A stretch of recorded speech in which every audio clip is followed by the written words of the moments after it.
Quero ler com os irmãos 3 versículos. Se encontra em Filipenses, capítulo 3, versículo 12, 13 e 14. Filipenses, capítulo 3, versículo 12, 13 e 14.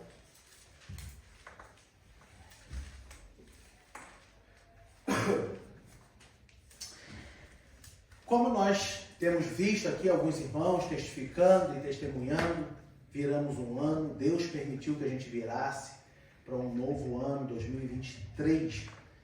E é comum o ser humano fazer planos para um novo ano, né? Já que é um presente de Deus para a nossa vida, é comum a gente agradecer até aqueles que não seguem a Jesus Cristo ou não temem a Jesus Cristo como deveriam, também fazem planos. Se Deus quiser esse ano eu vou fazer isso, se Deus quiser esse ano eu vou fazer aquilo. Né? Isso é comum e é bom que a gente se programe, que a gente tenha, né, alguns planos. Porém, nós que tememos a Deus, devemos ter em mente também que se não for a vontade de Deus, não adianta a gente planejar nada, que nada vai acontecer. E aí muitos cristãos, muitos servos de Deus que eram para saber disso, acabam se decepcionando. E muitos até abandonam a fé. Porque esse ano foi só luta, comecei o ano pedindo a Deus coisa boa e só veio coisa ruim. Entenda que se você pede vitória nesse ano, tem que ter luta para ter vitória. Então, Deus dá vitória esse ano. Então, pode ter certeza que vai ter muita luta. Porque ninguém ganha nada se não lutar. Falando de guerra, não há vitória sem guerra, não há vitória sem luta. Então, se eu estou pedindo vitória a Deus esse ano, se prepara que esse ano vai ter muita luta para que você lute.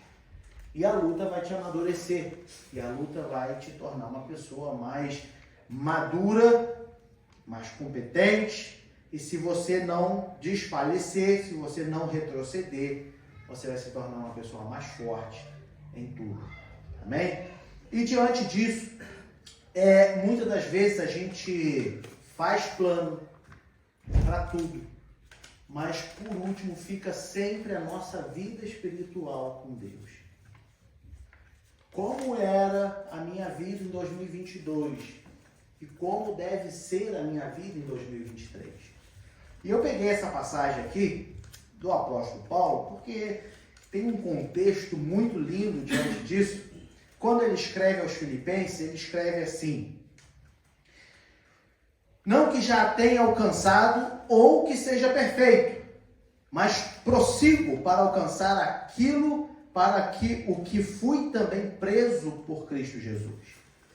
Irmãos, quanto a mim, não julgo que o haja alcançado, mas uma coisa faço, e é que, esquecendo-me das coisas que atrás ficam e avançando para que estão adiante de mim, prossigo para o alvo, pelo prêmio da soberana vocação de Deus em Cristo Jesus.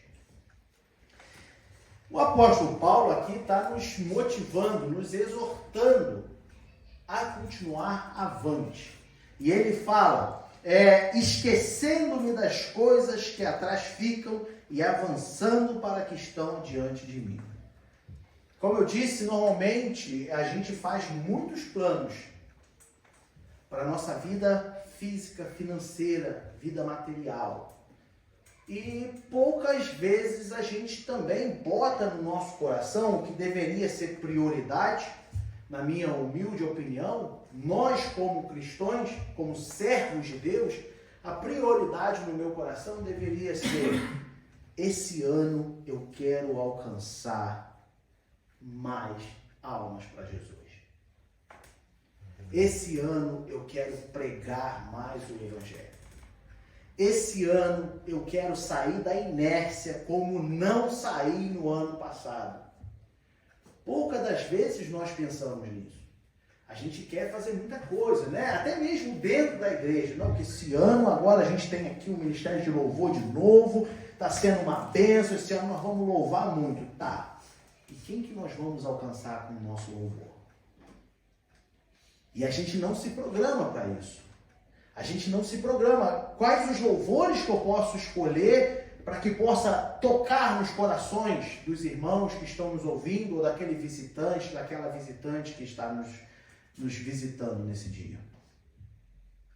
O apóstolo Paulo é muito interessante o contexto da carta do Filipenses. É isso que me chama a atenção nessa passagem. Porque aqui o apóstolo Paulo, ele está falando que, olha, não que eu já tenha alcançado ou que seja perfeito, mas prossigo para alcançar aquilo o que fui também preso por Cristo, que é o quê? Anunciar o Evangelho. Ele fala, ó, fui preso porque anunciei o Evangelho. Não sei se eu já tenho alcançado ou se está perfeito, mas eu prossigo em alcançar aquilo. Eu quero mais. Aleluia. Sabe o que acontece na nossa vida? A gente acha que do jeito que tá bom. Ah, do jeito que tá bom. Né? A igreja agora está uma bênção. Poxa, tá tudo bom, eu vou domingo, eu participo, né? A gente vê. Não tá tudo bom. Se tem uma coisa que eu sempre aprendi, desde quando eu comecei a entender as coisas, é que nós, diante de Deus, nós devemos ser gananciosos pelas coisas dos céus. Nós devemos desejar, almejar muito mais do que nós já temos. Se tem uma coisa que nunca é demais, isso já foi ensinado aqui, é ser cheio do Espírito Santo. É buscar o reino de Deus. Ah, meu irmão, mas aí se torna fanatismo. E a Bíblia diz para eu não desviar nem para a direita e nem para a esquerda. Eu tenho que andar no centro. E quem diz que se você buscar demais a Deus, você vai se tornar um fanático? Então tem alguma coisa de errado. Porque Deus não vai te deixar se tornar um fanático porque está buscando demais a Ele. Pelo contrário, Ele vai te dar sabedoria. Pelo contrário, Ele vai te capacitar. Pelo contrário, você vai ser mais luz nesse mundo. Você vai ser mais sal da terra nesse mundo. Entende? Então o apóstolo Paulo, ele está aqui falando, olha, não que eu já tenha alcançado. E, poxa, o apóstolo Paulo fala, não que eu já tenha alcançado. Aonde o apóstolo Paulo estava nesse momento que ele estava escrevendo aos Filipenses? Estava preso. Ele estava preso. E aí você vê um homem que está preso, dizer assim, olha, não que eu já tenha alcançado, ou que seja perfeito, mas eu prossigo para alcançar. Mas como? Ele está preso. E aí a gente começa a meditar nesse contexto. O apóstolo Paulo estava preso. Aí você pode me dizer, meu irmão, mas essa prisão que ele estava, se a gente for ver em Atos dos Apóstolos, a partir do capítulo 18, começa a ler lá, a partir do capítulo 18 você vai ver tudo isso. Você vai falar, mas o apóstolo Paulo foi preso, mas estava em prisão domiciliar. Ele estava em casa. Ser preso em casa é muito fácil, né? Por isso que ele estava falando. Só que a gente deve olhar até ele chegar em casa. O que esse homem passou? Esse homem ele foi para Éfeso. Começou a pregar a palavra em Éfeso, na Ásia. E daí chegou lá um grupo de judeus se rebelou contra Paulo. Um grupo de judeus achou que Paulo estivesse blasfemando, achou que Paulo estivesse inventando todas aquelas coisas e almejaram matar Paulo. Um grupo de judeus. E aí o Espírito Santo falou para Paulo, olha Paulo, sai daqui porque estão tentando contra a sua vida. E Paulo saiu dali. Só que quando chegou no outro lado, ainda tinham mais judeus tentando matar o apóstolo Paulo. E sabe o que aconteceu? Pegaram o apóstolo Paulo e prenderam o apóstolo Paulo. Bateram no apóstolo Paulo. Vem o apóstolo Paulo agora de volta para Jerusalém. Estou resumindo, tá? Depois os irmãos leem lá, ó, Atos, a partir do capítulo 18. Vem o apóstolo Paulo preso. Por que o apóstolo Paulo fez? Pregou a palavra. Falou a verdade. Doa quem doer. Hoje pela manhã na escola dominical a gente estava falando de se posicionar. O apóstolo Paulo se posicionava mesmo e ele falava o que tinha que ser dito. E isso incomodava. A pessoa, quando está no erro e ouve a verdade, ela logo se dói. E ela logo quer se justificar. Ela logo quer, fazer ali não, porque tem que ver, não, porque é isso, ou odeia de cara a pessoa. Eu odeio essa pessoa. Ela já chega aqui falando o que tem que falar e não fala nem com carinho. E foi assim que os judeus, o grupo de judeus, prenderam o apóstolo Paulo. Levaram o apóstolo Paulo de navio para Jerusalém. Aí sabe o que aconteceu com o navio? Afundou o navio. Aí o apóstolo Paulo fala para eles assim, preso, não temam, me segue, vem comigo, faz o que eu estou fazendo que vocês não vão morrer. O apóstolo Paulo preso, naufragou o navio, pedaço de madeira para tudo quanto é lado, boiando, e sai o apóstolo Paulo preso, nadando, todo mundo chegou numa ilha. Aí chegou numa ilha, o apóstolo Paulo chega junto. Aí está todo mundo se aquecendo na fogueirinha, porque está todo mundo molhado, está todo mundo úmido, tempestade, navio afundou e está lá Paulo preso. Aí Paulo também, na beira da fogueira, Paulo vai mexendo numa lenha, vem uma cobra e pum, pica na mão de Paulo. E aí Paulo pega aquela cobra, sacode, tira, e aí todo mundo fala, vai morrer. Vai morrer porque a cobra mais venenosa picou a mão dele. E Paulo tira aquela cobra como se fosse uma minhoca agarrada na mão dele e joga para o lado. E os homens se assustam. Como que pode esse homem fazer isso e não morrer? Mas aí segue o barco, segue a história. O apóstolo Paulo chega, vai, é acusado. Mesmo diante das coisas que eles viram, eles não afrouxaram Paulo. Continuaram levando Paulo para ser preso. Paulo é condenado. Paulo é julgado. E aí Paulo, por ser cidadão romano, Paulo ele ganha o direito de ser preso em casa. Responder o seu processo em casa.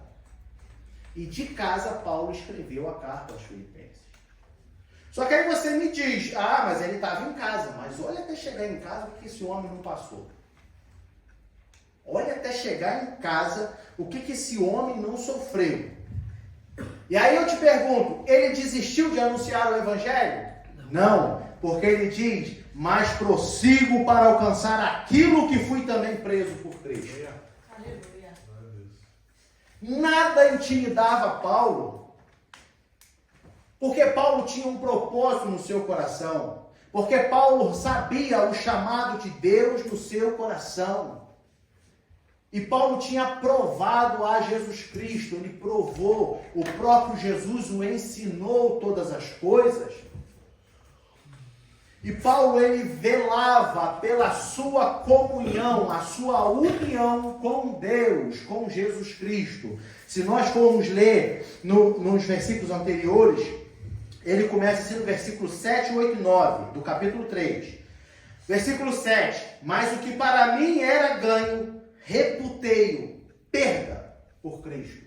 Ele falou, olha, tudo que eu tinha, inclusive a sabedoria, porque Paulo foi ensinado aos pés de Gamaliel, o maior ensinador, o maior teólogo da época. Paulo, em dado momento, ele fala, isso para mim é estrume. E em Coríntios ele fala, eu aprendi do Senhor. Então ele está falando aqui aos Filipenses, olha, tudo que para mim era ganho, botei como perda por Cristo. Eu não tenho nada. Vou seguir a Jesus Cristo. E aí ele continua. E na verdade tenho também por perda todas as coisas, pela excelência do conhecimento de Cristo Jesus, meu Senhor, pelo qual sofri a perda de todas estas coisas, e as considero como esterco, para que possa ganhar a Cristo. E seja achado nele, não tendo a minha justiça que vem da lei, mas a que vem pela fé em Cristo, a saber, a justiça que vem de Deus pela fé. Paulo, ele refutou tudo. E aqui ele está expressando o que ele fazia para manter a sua comunhão com Jesus Cristo. Ele abriu mão de tudo, para se aproximar mais de Jesus Cristo. E aí eu te pergunto, o que você tem aberto mão para que aproxime, para que estreite a sua comunhão com Cristo? O que eu devo abrir mão da minha vida para que possa estreitar a minha comunhão com Cristo esse ano de 2023? Você sabe. Eu tenho certeza. Como o apóstolo Paulo fala na passagem que a gente lê para a Santa Ceia, em 1 Coríntios capítulo 11, examine-se o homem a si mesmo. Eu tenho certeza que se você olhar para dentro de si, você sabe o que está te impedindo de se aproximar mais de Cristo. Eu sei que você sabe que se você se analisar, você vai ver o que você precisa fazer para ser mais cheio do Espírito Santo, para ser mais usado por Deus, para entender que esse momento que nós estamos passando aqui não é um momento de uma reunião comunitária, de uma ação social, que esse momento que nós estamos passando aqui, desde as 10 da manhã, é cultuando ao Deus dos deuses. É se reunindo na presença do nosso Senhor e Salvador. O que precisa? Porque muitos irmãos não enxergam esse momento, não conseguem enxergar esse momento como um culto ao Deus dos deuses, ao Senhor dos senhores. Muitos não entendem a necessidade. Por que viemos à igreja aqui na Alemanha, infelizmente só nos domingos, temos a sexta-feira com as irmãs?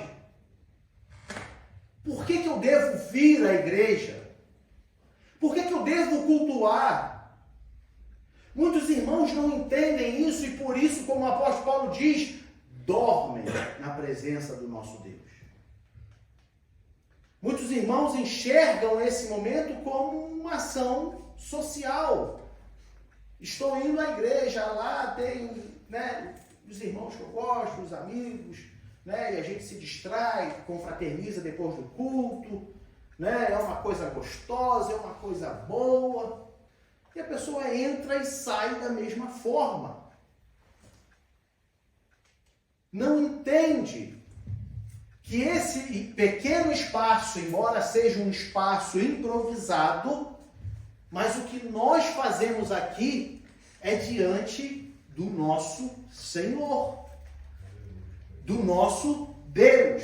E que quando eu venho aqui, é porque eu entendo que eu preciso renovar as minhas forças.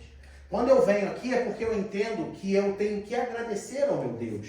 Quando eu venho aqui, eu entendo que quando eu chegar aqui, eu vou ouvir a voz de Deus através dos louvores, através da palavra, através do ensino da palavra. Quando eu entendo isso, que eu estou vindo aqui para me alimentar, para recarregar as minhas forças, eu entendo que durante a minha semana lá fora, eu vou ter mais sede de buscar a Deus, de ser melhor. Porque eu vim aqui e ouvi hoje pela manhã que Deus tem uma medida, que eu não posso ficar brincando de tempo da graça, posso pecar ou não pecar. Mas que tem uma medida de Deus e que eu quero viver reto. Não quero viver num pêndulo, num círculo, que uma hora eu estou bem, uma hora eu estou mal. Uma hora eu estou bem, uma hora eu estou mal. Mas eu quero viver em linha reta com o nosso Deus. Quando eu entendo isso, vem a segunda-feira e eu falo, preciso orar. Vem a terça-feira, preciso jejuar. Vem a quarta-feira, preciso ler mais a palavra. Vem a quinta-feira, ainda não falei de Jesus para ninguém. Vem a sexta-feira, o domingo está chegando e eu não tenho nada para apresentar ao meu Deus. Tem um hino que fala assim, se não me falha a memória, eu acho que é o hino 15 da conversão, é o posso tendo as mãos vazias. É o 15? Não. O 15 é outro.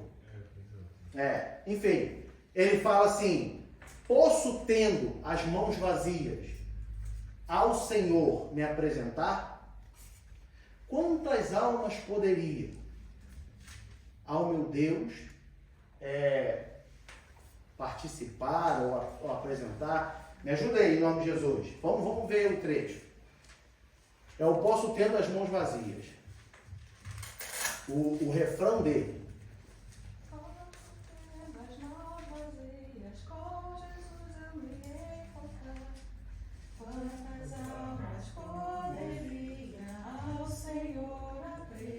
É isso aí. Quantas almas eu poderia ao Senhor apresentar? E não apresentei.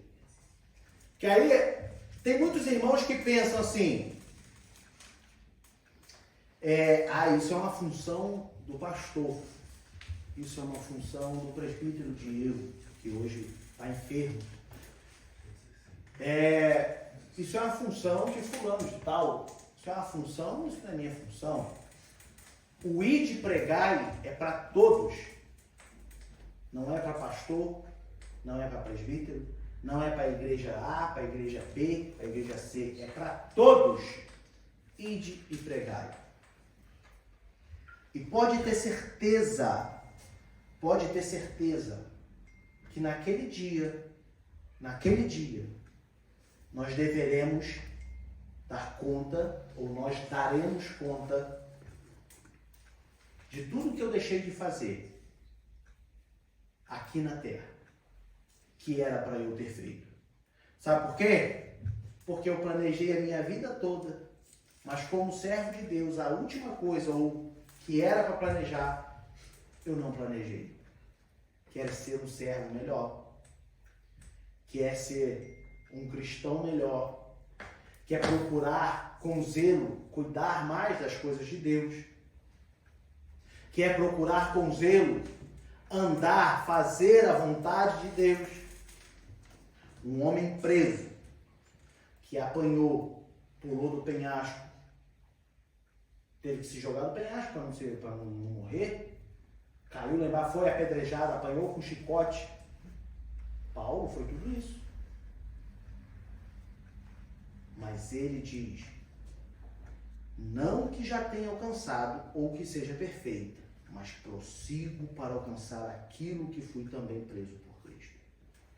E aí ele continua, irmãos, quanto a mim, não julgo que haja alcançado, mas uma coisa faço, e é que, esquecendo-me das coisas que atrás ficam, e avançando para que estão adiante de mim, prossigo para o alvo, pelo prêmio da soberana vocação de Deus em Cristo Jesus. No meio dos seus planos, está a sua salvação? Ou eu nem penso nisso porque é uma coisa óbvia. Eu já sou salvo. Cuidado. E a salvação nós temos que lutar por ela todos os dias. Não é porque eu aceitei Jesus Cristo, me salvei, que agora eu estou salvo. Estou salvo desde que eu me mantenha salvo. Meu irmão, então é errado eu fazer planos? Não. Faça planos. Mas Jesus diz no Evangelho de Mateus, capítulo 6, versículo 33, buscai primeiro o reino dos céus e a sua justiça, e as demais coisas vos serão acrescentadas. Sabe qual é o contexto desse versículo? Jesus estava falando assim, olha, Deus não cuida das árvores do campo, das aves do campo, Ele não dá o alimento para elas? Por que de vós que são filhos, Ele não vai dar o alimento? Ele não vai dar a roupa para vestir? É o contexto desse versículo. Jesus está falando de coisas materiais, de comida, de carro, de casa. Só que Jesus está advertindo, olha, busca primeiro o reino dos céus, e essas coisas da terra vos serão acrescentadas. Se eu me preocupo em ser um cristão melhor, eu não preciso me preocupar com as demais coisas. Eu vou continuar trabalhando, eu vou continuar estudando, mas Deus vai abençoar a minha vida. Se eu buscar primeiro o reino dos céus. O que é isso? Quero ser cheio do Espírito Santo. quero alcançar novas almas, quero pregar mais a tua palavra, quero ser usado por ti. Aí vem o apóstolo Paulo, lá em Colossenses, no capítulo 3, versículo 2, e diz assim: pensai nas coisas que são de cima, e não nas que são da terra. A gente se preocupa demais com as coisas da terra. Meu irmão, então eu não posso me preocupar, mas eu não estou entendendo o que eu devo fazer. Para tudo tem uma medida. Só que quando a gente está falando dos céus, a minha prioridade é os céus. A minha prioridade é as coisas de Deus. A minha prioridade como servo é ser cheio. A minha prioridade como servo é ser usado por Deus. Como o apóstolo Paulo estava nos mostrando. Prossigo avante. Estou preso, mas isso não... Estou preso não quer dizer nada. Enquanto não me matarem, eu vou prosseguir avante. E diz a história que Paulo foi degolado. A Bíblia não fala da morte de Paulo, mas historiadores dizem que Paulo foi degolado. Ali sim, ali ele acabou, porque morreu, não tem o que fazer. Mas pensa num homem que ia sempre avante. A morte batendo do lado dele. E ele: não vou parar, não vou parar, vou continuar. Porque ele tinha convicção de quem o chamou. Ele sabia o que esperava. E que nessa vida tudo é passageiro. Hoje eu tenho, amanhã eu não tenho nada. Hoje eu estou com saúde, amanhã eu caio doente. Para morrer, basta estar vivo. Independente de idade. Né? Então por que eu vou me dedicar 100%, 1000% às coisas dessa terra, se as que vêm depois é que me garante a salvação? Se apeguem a Jesus Cristo. Que esse ano de 2023 você possa ter experiências maiores do que 2022 com o nosso Senhor Jesus Cristo. Amém? E assim que Deus continue falando ao seu coração, porque nós temos muitas distrações nessa vida. Muitas tentações. É dinheiro, é ganância, né? Ah, mas eu não sou ganancioso. É sim, é sim. Moderadamente, mas é sim. Né? E muitas das vezes essa ganância pode ser uma tentação. Essa ganância pode te levar à perdição. Nós falamos aqui no último domingo sobre se contentar com o que temos. Né? Então, cuidado com as tentações desse mundo. Mas tenha o seu alvo, o seu foco em Jesus Cristo, para que nós possamos todos alcançar a estatura de varão perfeito, a salvação e morar nos céus. Amém?